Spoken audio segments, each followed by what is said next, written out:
সুপ্রভাত বন্ধুরা, কেমন আছো তোমরা সবাই? আশা করি তোমরা সবাই ভালো আছো আর আমিও বেশ ভালো আছি।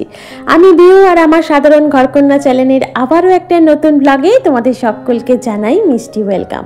তো চলো তোমাদের সাথে নিয়ে শুরু করে দিই আজকের নতুন ব্লগ। আজকে সকালে ঘুম থেকে উঠে দেখলেই তো খেয়ে নিয়েছিলাম কিশমিশ ভেজানো জল। তবে আজকে নয়, প্রত্যেক দিনই কিন্তু আমি কিশমিশটা আগের দিন রাত্রে ভিজিয়ে রাখি, তার পরের দিন কিন্তু জল সমেত সেই কিশমিশটা খেয়ে নিই। এটা কিন্তু আমাদের মহিলাদের স্বাস্থ্যের পক্ষে অত্যন্ত উপযোগী, জানো তো। এটা না আমাদের যাদের একটু হিমোগ্লোবিন কম থাকে বা আমাদের মহিলাদের অনেক রকম মানে আর কি শারীরিক দিক থেকে আর কি উপকারী। তো এটা না আমি প্রত্যেক দিন খেয়ে থাকি। তো তারপর এদিক ওদিকে একটু টুকটাক যা সমস্ত কাজকর্ম থাকে সেগুলো সমস্তটা কমপ্লিট করে নেওয়ার পর করে নিই গরম গরম চা। আর চা খেয়ে একদম সকালের কাজের জন্য এনার্জি ডাবল করে নিই। তারপর লেগে পড়ি কোমর বেঁধে সমস্ত কাজ একের পর এক সেরে নিতে। আর আমিও এখন কাজগুলো সেরে নিই আর তোমরা আমার সাথে থাকো। আশা করি আজকের ব্লগ তোমাদের ভালো লাগবে। যদি আজকের ব্লগটি তোমাদের ভালো লেগে থাকে তাহলে অবশ্যই কিন্তু একটা লাইক করো, কমেন্ট করো, আমার চ্যানেলটিকে সাবস্ক্রাইব করে আমার পাশে থেকো। আজকে যদি তোমরা কেউ আমার চ্যানেলে নতুন হয়ে থাকো তাহলে কিন্তু আমার চ্যানেলটিকে সাবস্ক্রাইব করে আমার ছোট্ট পরিবারের একটা সদস্য হওয়ার অনুরোধ রইল। আর তোমরা চাইলে আমার ভিডিওটি তোমার বন্ধুবান্ধব অথবা তোমার ফ্যামিলি মেম্বার্সদের সাথেও শেয়ার করতে পারো যদি তোমার ভিডিওটি ভালো লেগে থাকে। সকালে ঘুম থেকে ওঠার পর বাইরের সমস্ত কাজ কমপ্লিট করে বাসি কাপড় ছেড়ে ঘরে চলে এসেছিলাম। এসে তো দেখলেই কি কি কাজ করে নিয়েছি। তারপর এখন কিন্তু ওপরের ঘরটা ভালো করে পরিষ্কার করে ঝাঁটফাট দিয়ে নিচে নেমে চলে এসেছি। এসে এই ঘরে বিছানাটাও তো দেখলে বেশ ভালো করে পরিপাটি করে চাদরটা টান টান করে পেতে নিয়ে বিছানাটা ভালো করে ঝেড়ে পরিষ্কার করে নিয়েছি। আর এখন কিন্তু ঘরদোরগুলো ঝাড় দেওয়া শুরু করে দিয়েছি। আর মনের বাপিরা এ ঘরে বসে বসে জানো তো ওই টিভিতে নিউজ দেখছিল আর কি। তারপর যেই দেখেছি আমি এ ঘরে চলে এসেছি ঘরটা গোছাবো বলে, আর হাতে ফোন আছে, তো তারপরেই দেখছি ও বেরিয়ে চলে গেল। আসলে না ওনা খুব একটা ক্যামেরার সামনে আসতে চায় না।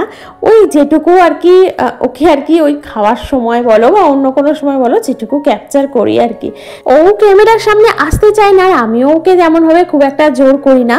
যাই হোক, যখন ইচ্ছা হবে তখন না হয় কোনো একটা সময় আসবে ক্যামেরার সামনে।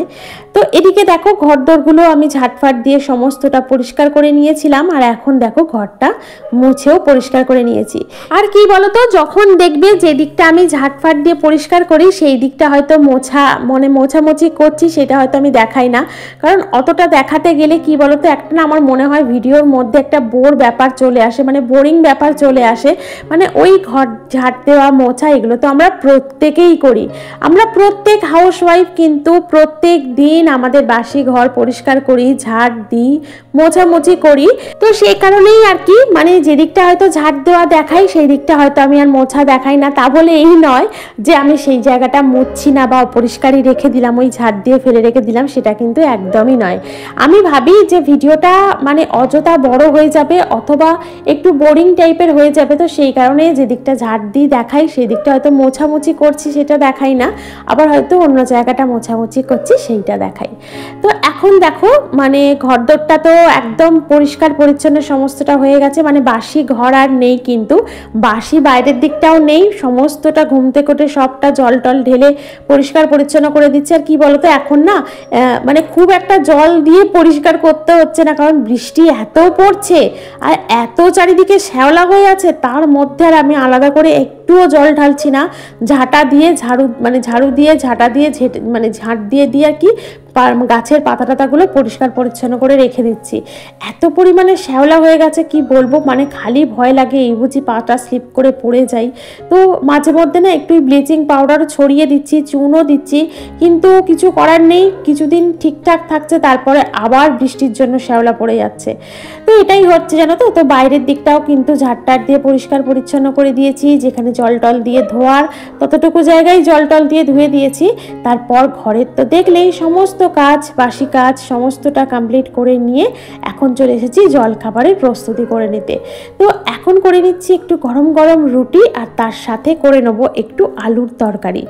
আর গতকাল রাতে জানো তো ওই লুচি করেছিলাম, চানা মশলা করেছিলাম, সেটা তো তোমাদের কতদিনের ভিডিওতে আর কি শেয়ার করেছি। তো তো সেই লুচি চানা মশলা অল্প একটু ছিল, আর আজকে রুটি আলুর তরকারি করলাম, এটা দিয়েই কিন্তু আজকের আমাদের জলখাবার কমপ্লিট হবে। আর এদিকে দেখো বসিয়ে দিয়েছিলাম তো ভাত, তার মধ্যে দিয়ে দিয়েছিলাম 3 টুকরো পেঁপে। কারণ পেঁপে না আর আমি প্রেশারে সিদ্ধ করি না, জানো তো কেন বলো তো? পেঁপেটা না প্রেশারে সিদ্ধ করলে দেখেছি একদম সেই নরম নরম হয়ে যায়, অনেকটা নরম হয়ে যায়, খেতে একদমই ভালো লাগে না। তো সে কারণে একটু যাতে ওই শক্ত বা একটু ক্রাঞ্চি ব্যাপারটা থাকে, সে কারণে না ভাতের মধ্যেই পেঁপেটা দিয়ে নিই। আর এই দিকে করে নেবো আজকে একটু নিরামিষ ঝোল। আর এখন যেহেতু এই মাসটা পুরোটাই আমরা নিরামিষ খাওয়া দাওয়া করছি, তো এই গোটা মাসের মধ্যে একদিনও কিন্তু এই নিরামিষ ঝোলটা করিনি, তাই ভাবলাম আজকে একটু করে নিই। তো তার জন্য একটু আলু, পটল, গাজর, বরবটি, তারপর তোমার পেঁপে, মানে যত রকম আনাজ আর কি আমার ঘরে ছিল সবটাই কেটে একদম রেডি করে নিয়েছি নিরামিষ ঝোল বসানোর জন্য। যেমন আর কি মাছের ঝোল হয়, এটা মাছ বাদ দিয়ে শুধুমাত্র সবজি আনাজের ঝোল। তবে কি বলতো, এর মধ্যে না একটা জিনিস মিস করে গেছি, সেটা দিলে কিন্তু আরও বেশি ভালো লাগতো। সেটা হচ্ছে বড়ি। বড়িটা না জানো তো দেওয়া হয়নি, জানো তো, দেবো দেবো মানে ভেবেও আমি অন্য কাজে ব্যস্ত হয়ে পড়েছি, তো সেই কাজটা করতে গিয়ে এদিকে বড়িটাই ঝোলে দিতে ভুলে গেছি। যাই হোক, বড়ি ছাড়াও কিন্তু ভালোই হয়েছিল খেতে। আর এদিকে মশলার মধ্যে দিয়েছিলাম আদা জিরে বাটা, টমেটোটাকেও ওই আদা জিরের সাথে পেস্ট করে এর মধ্যে দিয়ে নিয়েছি। দিয়ে একদম ওই লঙ্কা হলুদ নুন এগুলো তো দিতেই হবে, বেসিক মশলা, সেগুলো দিয়ে আর কি বেশ ভালো করে কষিয়ে নিয়ে বসিয়ে দিলাম নিরামিষ ঝোল। তো নিরামিষ ঝোল, এদিকে ভাত, এদিকে করে নিয়েছিলাম একটু উচ্ছে আলু আর কি প্রেসারে সিটি দিয়ে নিয়েছিলাম, ওটা কিন্তু ভালো করে মেখে নেব। তো এটাই হচ্ছে আজকে দুপুরের মেনু। যেহেতু মানে কাজ কিন্তু এখনো জানো তো শেষ হয়নি, মানে এই যে ঘরদোর ঝাড়াঝাড়ি, পরিষ্কার পরিচ্ছন্ন সাফ সাফাইয়ের কাজ পুরোটা কিন্তু শেষ হয়নি। আসলে পুরো বাড়িটা সাফ সাফাই করতে কিন্তু একদিনে হয় না, সম্ভব নয়। সেটাকে ওই টুকটুক করে একদিন এটা, একদিন ওটা, একদিন এই জায়গাটা, কালকে ওই জায়গাটা, এইভাবে না একটু একটু করে পরিষ্কার পরিচ্ছন্ন করছি। তো সেই কারণে না দেরি হচ্ছে। আর আজকে মানে এমনি সমস্ত ঘর, মানে চারিদিক, ঘরের চারিদিক, বাইরের চারিদিক সমস্তটাই ঝাড়াঝাড়ি সাফ সাফাই একদম হয়ে গেছে। বাকি ছিল এই ফ্রিজটা। ফ্রিজ তো আমি প্রত্যেক সপ্তাহে মুছে পরিষ্কার করে কন্টেনার ধুয়ে তারপর সবজিপাতিগুলো গুছিয়ে রেখে দিই। তবে আজকে একটু ডিপ ক্লিন করার চেষ্টা করছি। এই যে দেখছো না, এই ফ্রিজের ডোরের গায়ে যে রাবারটা থাকে, এটাও মাঝে মধ্যে একটু ময়লা হয়ে যায়, একটু কালো কালো মতো ফাঙ্গাস ধরে যায়। তো এর মধ্যেই একটা সলিউশন তৈরি করে সেটা দিয়ে আর কি পরিষ্কার করে নিচ্ছে। ওই এমন কিছুই নয়, বেকিং পাউডার, ভিনিগার, একটু ডিটারজেন্ট হালকা দিয়েছি, এই দিয়েই যে একটা সলিউশন হয়, তো সেটা দিয়ে পরিষ্কার করে ফাইনালি ভালোভাবে মুছে দেবো। আর ভিতরটাও কিন্তু ভালো করে পরিষ্কার করে দিচ্ছি। ফ্রিজটা কি বলতো, যখন আমাদের ভাদ্র মাসে শুরু হয় না, তখনই কিন্তু আমি বেশ ভালো করে সমস্তটা মুছে টুছে পরিষ্কার করে দিয়েছিলাম। কারণ যেহেতু পুরো ভাদ্র মাসটা আমরা নিরামিষ খাওয়া দাওয়া করবো, আর এর মধ্যে তো রান্না করার তরকারি থেকে নিয়ে শুরু করে কাঁচা সবজি থেকে নিয়ে শুরু করে মাছ মাংস কাঁচা সমস্তটাই আর কি ফ্রিজার থাকে। তো ভাদ্র মাসটা পড়ার আগের দিনকেই কিন্তু সমস্তটা বেশ ভালো করে পরিষ্কার করে নিয়েছিলাম। আর আজকেও কিন্তু করে নিচ্ছি, কারণ এই আর কি মানে যে রান্না পুজোর আমাদের যে অরন্ধন আছে, সেটা তো আর দুদিন পরেই হবে। মানে আজকে হচ্ছে বারটা সোমবার, তো আসছে মঙ্গলবার দিনকে রাত্রে রান্না হবে, আর বুধবার দিন কিন্তু সেটা পুজো করে খাওয়া দাওয়া হবে। এটাকে বলা হয় অরন্ধন। তো এদিকে তো দেখলেই ফ্রিজটা পরিষ্কার করছি, তার ফাঁকেই কিন্তু আবার মনের বাপির স্নান হয়ে গিয়েছিল, ওকে আবার এদিকে দুপুরে লাঞ্চটাও দিয়ে নিলাম। আবার কিন্তু হাতটা ধুয়ে এসে আবার দেখো ফ্রিজ পরিষ্কারের কাজে লেগে পড়েছি। মানে এই ফ্রিজটা পরিষ্কার করতে করতে যে কতবার অন্য কাজে ব্যস্ত হয়ে পড়েছি তার কোনো ঠিক নেই। আর আজকে পরিষ্কার পরিচ্ছন্ন করছি এই জন্যই যে ওই রান্না পুজোর যে সব সবজিপাতি নিয়ে আসবে রাত্রের দিকে, সেগুলোকেই আর কি ভালোভাবে গুছিয়ে এর মধ্যে রাখবো। আসলে কি বলতো, যতই মাছ মাংস না রাখি ফ্রিজে, তবুও তো ওই রান্না করা তরকারি পাতি, তারপরে সবজি পাতি সমস্ত কিছু রেখেছিলাম। আর যেহেতু আমাদের রান্নাটা পুজো করা হয়, ঠাকুরকে ভোগ নিবেদন করা হয়, সেই জন্যই কিন্তু আবার একটু ভালো করে পরিষ্কার করে নিচ্ছি, আবার একটু ভালো করে ডিপ ক্লিন করে নিচ্ছি। আবার কিন্তু মোটামুটি বেশ 1 মাস পর করলেও চলবে। যাই হোক, দেখো ভালো করে মুছে মাছে একদম পরিষ্কার করে নিয়েছি। আর রাতের দিকে কিন্তু সবজিগুলো নিয়ে আসবে, আর তারপর কিন্তু গুছিয়ে সমস্তটা পুরো ভর্তি করে আর কি রেখে দেবো। আর এদিকে দেখো এখন যেসব সবজিগুলো আছে আর কি, মানে এখন এই রোজকারের যে সবজিগুলো সেগুলোকে কিন্তু এইভাবে আমি এই যে ভেজিটেবল যে বক্সটা আছে তার মধ্যে রেখে দিলাম। আমি না সমস্ত সবজি চেষ্টা করি বেশিরভাগটাই এরকম কন্টেনারে ভরে রাখার, এতে কিন্তু সবজি অনেক দিন, বহুদিন, মানে এক সপ্তাহেরও বেশি আমার মনে হয় ভালো থেকে যায়। এইভাবে যদি একটু গুছিয়ে সুন্দর করে পরিষ্কার পরিচ্ছন্ন পরিপাটি করে আমি যদি সবজিগুলো গুছিয়ে রাখতে পারি। আর এইদিকে আমার কিন্তু ফ্রিজটা একদম নিট অ্যান্ড ক্লিন, সুন্দরভাবে পরিষ্কারভাবে গোছানো, একদম রেডি হয়ে গেছে। সমস্ত দিক কোনো কোনাটা বাদ দিইনি, সবটা কিন্তু ভালো করে পরিষ্কার পরিচ্ছন্ন করে মুছে মাছে নিয়েছি। আর এর মধ্যে কিন্তু রাতের দিকে ওই যে পুজোর যে আনাজপাতিগুলো আসবে আর কি, তো সেগুলোকেই আর কি ভালো করে গুছিয়ে আবার সুন্দর করে রেখে দেবো। আর এদিকে যে ডিমের ট্রেটা দেখলে সেটা কিন্তু আমি বেশ ভালো করে ধুয়ে তারপরেই কিন্তু ওখানে রেখেছি, যেহেতু ওখানে ডিম রাখা হতো।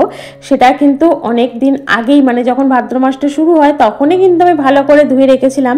আবারও আর একবার এখন ভালো করে ধুয়ে আবার ওই জায়গাতে পরিষ্কার পরিচ্ছন্ন করে রেখেছি।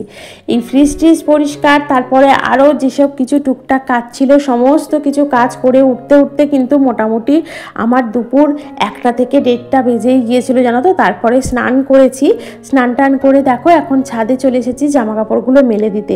সকাল থেকে কিন্তু বৃষ্টি নাগাড়ে পড়ে যাচ্ছে, একবার থামছে একবার হচ্ছে, একবার থামছে একবার হচ্ছে। ফাইনালি এখন ঘন্টা খানেকের জন্য বন্ধ আছে। তবে কি বলতো, এই যে দেখছো মানে ছাদটাও কিন্তু একটু একটু শুকিয়ে এসেছে। এই যে দেখছো এখন ছাদে জামা কাপড় মেলে দিচ্ছি, এর মানে আধ ঘন্টা গেল না আবার ছাদে এসে হুড়ুম দুরুম করে সমস্ত জামা কাপড় তুলতে হলো।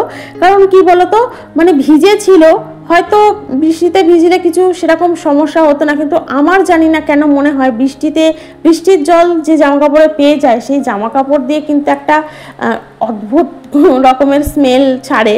যতই তুমি ভালো করে কেচে শুকুর দাও না কেন, সেই কাঁচা জামা কাপড়ের উপর যদি বৃষ্টির জল পড়ে সেটা দিয়ে কিন্তু খুব একটা ভালো মানে হয় না, সেটা দিয়ে একটা না ব্যাড স্মেল ছাড়ে শুকিয়ে যাওয়ার পর। তো সে কারণে আবার এসে ছাদে সমস্ত জামা কাপড় তুলে আবার এদিক সেদিক মেলতে হয়েছে আর কি।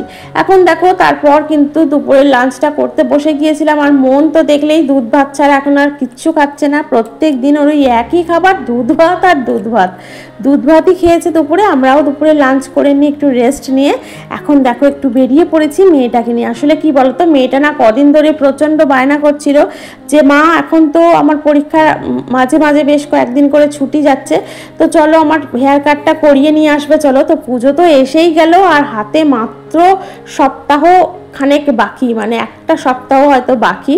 তো সেই কারণে যেহেতু এখন মোটামুটি ছুটি আছে কেমিস্ট্রি পরীক্ষার আগে, তাই সন্ধ্যার একটু আগেই বেরিয়েছিলাম। তবে ওই রাস্তাতে জ্যাম ছিল, সে কারণে না বড্ড দেরি হয়ে গিয়েছিল। সন্ধ্যার মুহূর্ত আর কি, মানে কিছুটা সন্ধ্যা থেকে পেরিয়ে গেছে। তারপর দোকানে তো ভিড়ও ছিল প্রচণ্ড, গিয়ে ওখানে একটু বসতে হয়েছে। তারপর কিন্তু মেয়ের এই যে হেয়ার কাট চলে এসেছি হেয়ার কাট করতে।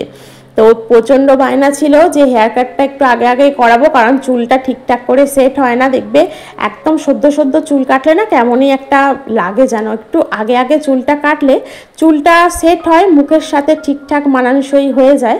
তো সেই কারণেই আর কি পুজোর 15 দিন থেকে 20 দিন আগে আমাদের প্রত্যেকেরই, যারা আর কি একটু স্টাইলিস্ট ধরনের হেয়ার কাট পছন্দ করো বা পছন্দ করি আমরা, তারা কিন্তু একটু ওই 15-20 দিন আগে যদি আমরা হেয়ার কাটটা সেরে নিতে পারি, তাহলে কিন্তু মানে আমাদের মানে একদম পুজোর সময় একদম দুর্দান্ত লুক একটা চলে আসে। আর এখন দেখো চলে এসেছি মেয়ের এই হেয়ার কাটটা করে নিতে। এটা কিন্তু মেয়ে এবছরে ফুল আর কি লেয়ার করছে, তো বেশ ভালো লাগলো জানো তো। লাস্টের দিকটা মানে ওর যে চুলটা যখন সেট হয়ে গেল, চুলটা যখন পুরোপুরি কাটা হয়ে গেল, তখন কিন্তু বেশ ভালোই লাগছিল। আর ওর একটা শর্ত ছিল যে লেন্থ আন্টি বেশি ছোট করবে না, মানে লেন্থটা না একটু ছোট হয়ে যায়, কাটলে তো একটু লেন্থটা ছোট হয়েই যায়। তো বলেছিল যে যেহেতু লেন্থ ছোট করবে না, তাই লেয়ারের ওপরে করলে লেন্থটাও অতটা ছোট হবে না আর চুলটাও ঠিকঠাক একটা স্টাইলিস্ট লুক দেবে। তো সেই কারণেই সেই কথা ভেবেই আর কি এখানে আর কি বলা হয়েছে, তো সেভাবেই ওর চুলটা কাটিং করা হচ্ছে।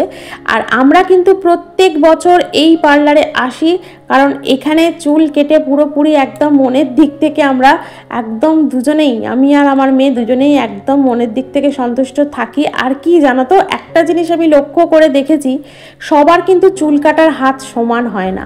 কারো কারো হাতে চুল কাটলে দেখবে চুলটা বাড়তে চায় না। আর আমি যতবারই এর কাছে চুল কেটেছি বেশ ভালো, পরবর্তী সময় বেশ ভালো চুলটা বড় হয়, লম্বা হয়, সুন্দর হয়। আর এই যে আমার মেয়ের ফাইনাল লুক বেশ ভালোই লাগছিল। আর আমার মেয়ের একটু ট্রেন্ডিং, একটু স্টাইলিস্ট এই ধরনের সাজ কিন্তু ওর পছন্দ। এই ধরনের চুল কাটাও ওর পছন্দ, কিচ্ছু করার নেই, এখনকার মেয়ে আর এখনকার সব বাচ্চারই একটু ট্রেন্ডিং, একটু স্টাইলিস্ট মানে সাজ পোশাকই পছন্দ। যাই হোক, বাড়িতে চলে এসেছিলাম, তারপর খেয়ে নিয়েছিলাম মুড়ি আর চা। তো চলো আজকের ভিডিও এখানেই রাখি। তোমাদের যদি ভালো লেগে থাকে অবশ্যই একটা লাইক করো, কমেন্ট করো, চ্যানেলটিকে সাবস্ক্রাইব করে পাশে থেকো। টাটা।